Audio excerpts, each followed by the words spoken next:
101, the Philadelphia 76ers stave off elimination and will play a decisive Game 7 against the Toronto Raptors north of the border on Sunday at 7 p.m. Eastern on TNT. Welcome into our NBA TV post-game coverage. The Hall of Famer Isaiah Thomas, the champion Steve Smith. I'm Jared Greenberg. Back out to Philadelphia in a couple of moments for complete post-game reaction. We've got all the press conference coverage for you, but a score that is a margin of 11, not indicative, Smitty, at all, of how much control Philadelphia had of this game. And I give Ben Simmons a lot of credit, Isaiah. He started off this game, and you saw the first 4 or 5 possessions was a little shaky on both ends, and then he took over and made some plays, set the tone. And after that, I thought in the meat of the game, it was Jimmy Butler. But those two guys, for me, set the tone for the 76ers. Yeah, I couldn't agree with you more. I thought Simmons was fantastic, the way he responded after having a tough game, setting the tone, playing up-tempo, getting guys easy buckets, getting them off to good looks. So I thought Simmons was fantastic. 7 points, 3 of 5 in the Game 5 loss that you're referring to tonight. Simmons comes up with 21 points, 8 rebounds, 6 assists. It just seemed like he had a more aggressive mentality and approach to the game tonight. What I love is they play fast. Even off misses where it was dead balls, he still pushed the basketball. I think he's better when he's playing fast. There's a lot of guys can't play that way, but I think when he's playing fast and attacking, it puts so much pressure on the defense, and it looked like he wasn't afraid to get fouled tonight, Isaiah. A lot of his moves, sometimes he looked like he's avoiding contact so he won't get fouled. Today, it looked like he was the aggressor, and he wanted to draw some contact. And I thought, with a player like Simmons, when they get a big lead, then he becomes much more creative, much more freer, and he feels much more better about himself. So I thought them getting off to a big lead early in the game was a big part of their, relaxation and feel good throughout the game. Yeah, Philadelphia led by as many as 24 in this one. And again, back out to the arena in Philadelphia in a couple of moments here for post-game coverage. Toronto, they got such a great, well-balanced effort, Zeke, in Game 5. Everyone was contributing, and they didn't need that spectacular effort from Kawhi Leonard. Well, tonight, Kawhi goes for 29. Pascal Siakam has a solid game, but where was everyone else? Is it the old cliche about role players play better at home than they do on the road? Is that a real thing? Yeah, it's a real thing, and that's why you play for home court. That's why the regular season matters, and it matters because if you happen to end up in a situation like Toronto is in right now, you got a Game 7, which is at home, and your role players should play better at home in a Game 7 situation. So Philly did what they had to do tonight, and no, Toronto's role players didn't play well. You don't expect them to carry the load out on the road, Smitty. But when they get back home in a Game 7, you expect them to play much better. Isaiah, what I was surprised at for the Toronto Raptors and Jared, they had so many open 3 looks. And they were hesitating. You pointed out one time with Serge Ibaka. Yeah. And then on a lot of those shots, it just seemed like they weren't sure of themselves. Marcus saw a veteran just kind of like hesitating with these open shots. Didn't want to take them. I know Pascal Siakam is being guarded by Joel Embiid, but you got to shoot with confidence. And I think tonight they didn't look like they wanted to take those shots. And also they didn't make them as well. So I think that was a hesitation as well. The 3 losses that Toronto has had in this series to Philadelphia, tonight the Raptors shoot a playoff low 25% from 3. And then their other 2 losses against Philadelphia this series, they shot 27% from 3 and 26% from 3. I don't know that that's necessarily just the game, but for a team that relies so much, or at least needs that 3 ball to complement Kawhi, there's your answer. It is, Jared. And the reason why I said is, is mind-boggling to me because the double team he was drawing and baiting, and he was kicking guys, and because of Joel Embiid, they weren't even full rotation. It was just like Joel Embiid was standing there. Yeah. And if he did rotate, they drive it, kick it out to another guy who have a wide open looks, and they couldn't knock him down at all. And I felt like Embiid's presence tonight in the middle in terms of shutting down the paint, blocking shots, changing shots, forcing Toronto to shoot from the perimeter. That in itself, let us know that Embiid, was ready to play. And I thought this was a big block. And I just thought, again, his presence around the middle, the way he threw his weight around, was big in the game. But you're right, Toronto's got to be able to knock down perimeter shots because those perimeter shots are going to be there because Embiid is such a presence in the middle when he's healthy and playing. And to your point, the energy level seemed to be higher. Embiid didn't have a single point in the first quarter, and Philadelphia still had to feel good about themselves. You know, I've said this for a long time, and I'll continue to say it. When the big guys really come to play, and they start throwing their weight around, and they start huffing and puffing and moving, and that, they create so much havoc in that lane, and the energy that they give off is infectious. So. I mean, and it's scary for little guys, really. I mean, because those big guys really can hurt you when they start moving around, like when they start huffing and puffing and everything. I give the big guys a lot of credit traditionally in this league, in the NBA, because at any given moment, if they wanted to, they could just end your career just like that. But, you know, guys like Shaq, guys like Embiid, they're very conscious of their weight. But when they start moving it around and, you know, huffing and puffing, look, guys, we don't have a chance. And that's when we have to depend on our jump shot. We'll hear from both head coaches in a couple of moments live at the podium. But if you were with us in the pregame show, Brett Brown was speaking about how Embiid had gotten more rest, how being at home had helped him. He felt better. I don't want to hear about him getting no rest. Look. Don't come to the press conference no more talking about how he got some sleep. Now it's the playoffs, Game 7. You don't want to hear that next press conference. He had his soup. I don't want to hear that either. Just play basketball. Hey man, look, you're getting paid to play, right? I understand your stomach was upset. You told me everything. You told me your stomach was upset. Yep. You told me you couldn't breathe right. You told me you couldn't eat right. You didn't sleep right. Only got 3 hours of sleep. Hell, man, just come play basketball and let me see. Well, the point I was going to make. And I don't want to hear your coach talking about it either. The point I was going to make was now they've got 2 days off to rest before Game 7 on Sunday. I mean, that should help, right? Same amount of rest as the Raptors have, right? Yeah. I think so, yes. Okay. Yes, right. I think it's equal for both teams. Well, he'll come to prep. Well, Embiid had some soup. I gave him a peanut butter and jelly sandwich, you know, and then for dinner, you know, he had a steak. You know, come, hey, he should be ready to go now. Really? Come on, man. Show up, play. So you're saying if Embiid happens to pop up on the injury report between now and Sunday, you don't want to hear about it? I mean, I'm going to be suspicious. No one wants to hear that somebody's hurt. Correct. But in Game 7 in the playoffs, do you really think the Raptors are going to feel sorry for him? No. Not at all. Okay. No. And then you don't want to have a built-in excuse. He was sick. He was sick. Your teammates know when you really couldn't go. Let the teammates talk about it. The teammates will tell. I can say Isaiah was sick, and that's it. But no one, you can't start. I can't come in. No, Isaiah's sick now. Not before the game. Hey, true story, right? When we was playing in the Eastern Conference Finals against the Boston Celtics, we go out on the road. Okay, the fans were so crazy, we didn't trust room service. Nope. Because room service, you know, back then in Boston, they would put something in your food. So we brought our own water. We brought our own meals to make sure didn't nobody get sick. So if you worry about Embiid getting sick, okay, 76ers, bring your own food to Toronto, bring your own water, make sure you feed him. On oxygen? Yeah. No, I'm just messing with you. Embiid, you need some water right now?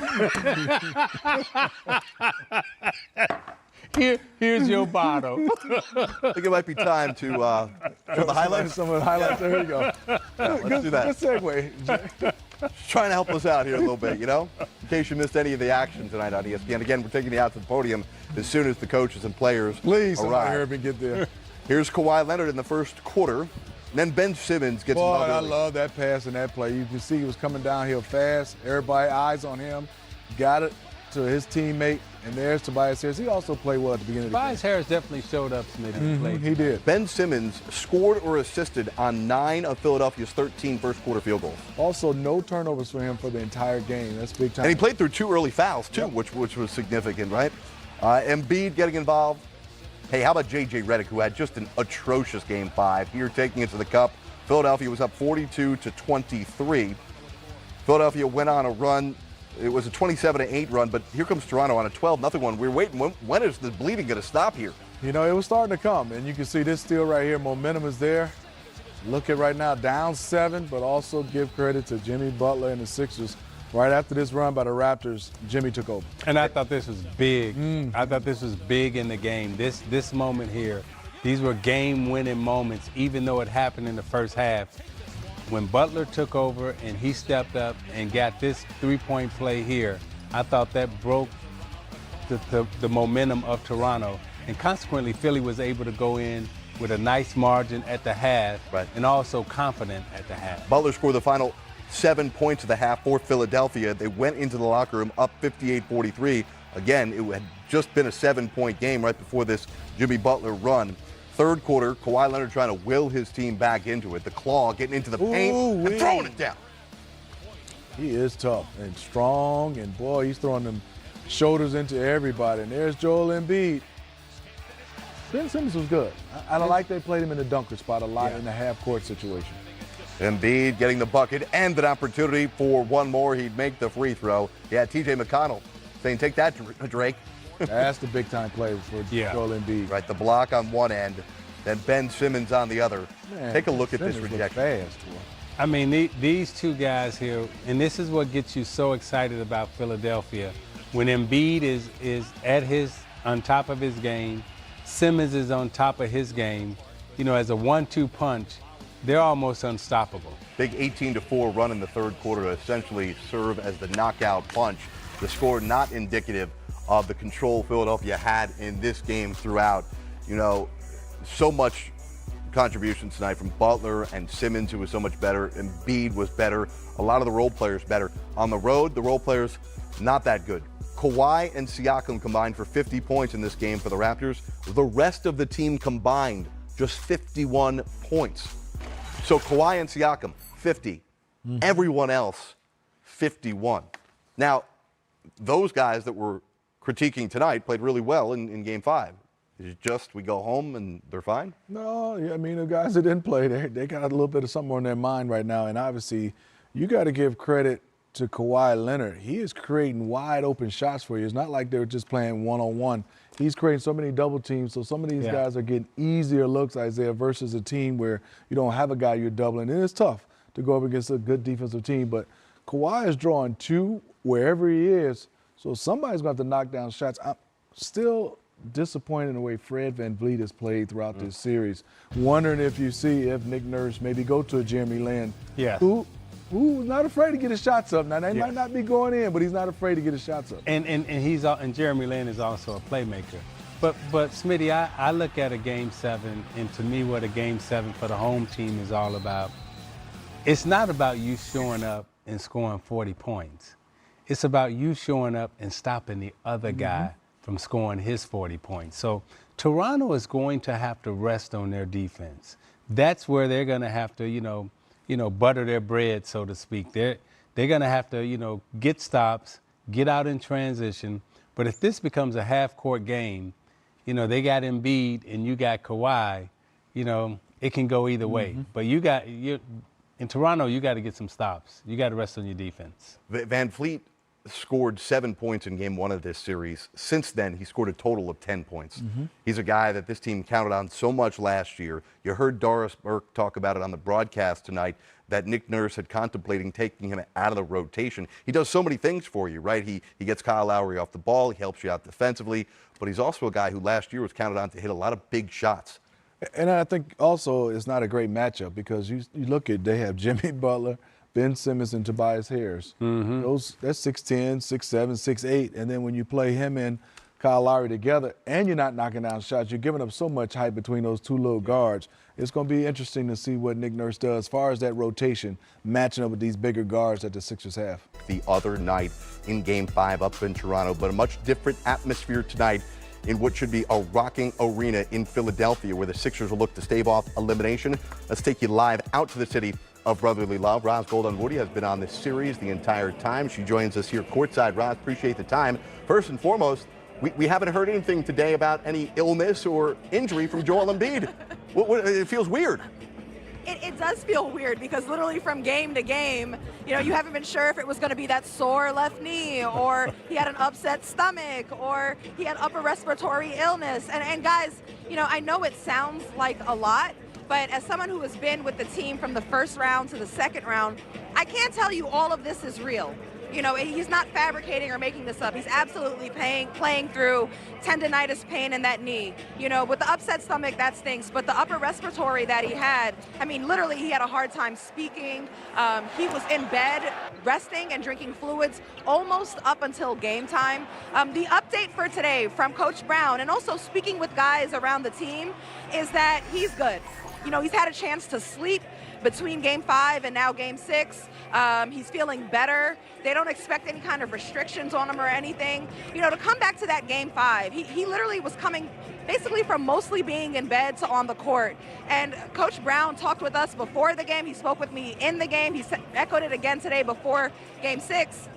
That you could see it on him. You could see he had a hard time keeping up with the speed of the game. And that was not only, you know, physically, could he make the right moves or run up and down the court, mentally, being able to make the decisions out of the amount of traffic and crowd and attention that Joel Embiid demands, you know? And so yeah. I think what's important for Joel Embiid is also a shift in the mindset. You haven't heard anything from Joel, right? That's good. I don't think your star or your big man should set the tone with constantly having something going on. And after game 5, I saw him in the hallway coming out. And I saw him talking junk with Drake and all of the people that were out in the hallway saying, we'll be back in Toronto. We're coming back for game 7. And then I asked him about his health. And every other game, he was willing to talk about it and say, you know, it sucks. I can't condition with my knee. I'm out of breath, or I'm so sick, or this and that. That game, I saw a shift. He didn't even want to talk about it.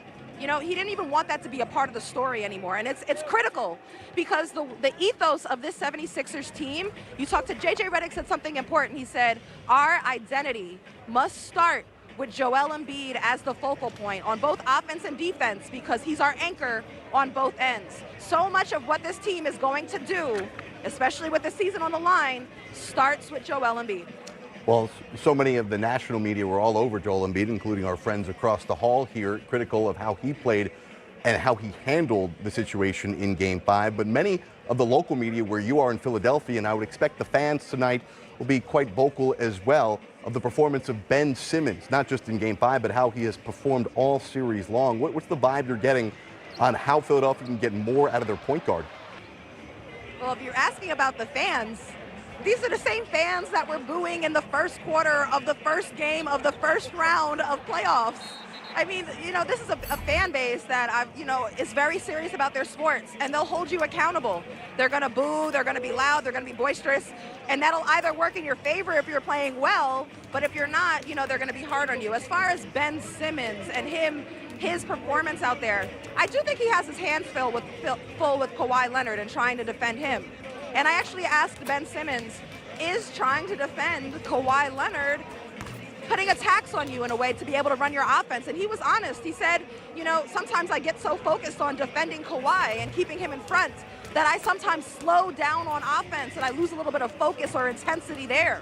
And I think, you know, this is important for Ben. Obviously, you don't want to slow down. Speed is his game. He wants to get out in space and go and run and push it. And you know, a lot of times when you're a point guard, and Isaiah can talk to this, it's not just about you getting down and getting layups. You want to get down and get somebody involved. You want to see JJ Redick in transition hit a 3 off of your pass, and now you're starting to feel good, you know? So I think for Ben, that's important. That next level for Ben, and I was speaking with Jimmy Butler about this, is being able to take momentum from his defensive assignment. Not letting that wear him out, but rather fuel him. And I think that's daunting when you're trying to contest Kawhi Leonard. But Jimmy Butler said, he told me he's been telling Ben Simmons, take fuel from your defense into your offense, be aggressive, go downhill, shoot your shot. And remember, Ben is young. You know, we're being very hard on Ben. He's 22. He's played in the year 2 league. He's been in the league 2 years. He's been a Rookie of the Year and an All-Star. And so far, his teams that he's played on have already been to the second round of the playoffs. That's not bad, right? But he's still 22. So, like, Jimmy's whispering in his ear, don't be affected by the outside stuff. And you know, Jimmy knows how to handle critique, or he knows he gets critiqued a lot. He tells Ben, don't worry about those people. Have fun. Be yourself. Be joyful. They don't live the life you live, and that's what he's whispering in Ben Simmons' ear. Andrew Wiggins is asking, where were those whispers for me? Roz, let's flip it here and talk about the Toronto Raptors. In Game 5, Kawhi was still good, but he didn't need to be great because guys like Lowry and Siakam and Green and others were tremendous. Are the Raptors treating tonight as if it's Game 7 rather than just a Game 6? Right, there's a natural human reaction to want to relax. You know, hey, we can close this thing out at home. But I asked Kyle Lowry just about that. You know, why would you be more desperate than the 76ers, whose season's on the line? And he said, we absolutely are desperate. You know, this is a team that has felt pain, that has even felt embarrassment. Some of the players, you know, have been to the Eastern Conference Finals, want to get back there. And again, having Kawhi there is so important. And I think for the Game 5 was the best team game for the Raptors, and it was so important for them to get their confidence back, not only for all those role players to do that for themselves, but also for Nick Nurse. You know, a lot of times when the situations get high in pressure, coaches close that rotation, and they only go with what they know exactly will work. I think that puts some money in the piggy bank for trust for Nick Nurse to be able to, you know, go to Fred VanVleet or Powell, you know, or to see Serge Ibaka, you know, knock down the shots. So, and also add on the defensive end. So that was really big for all of them. Raz Goldandwudi reporting tonight from Philadelphia ahead of a crucial Game 6 where the Sixers need to win to stay alive and force a Game 7. Raz, thanks so much. Hear from you after the game tonight. All right, we'll continue getting you set with Ben Simmons, the Ben Simmons whisperer, Jimmy Butler. There he is. Over his last 4 is averaging 26 points, effectively playing the point guard position. We'll talk about Game 6 with Isaiah and Smitty when we come back.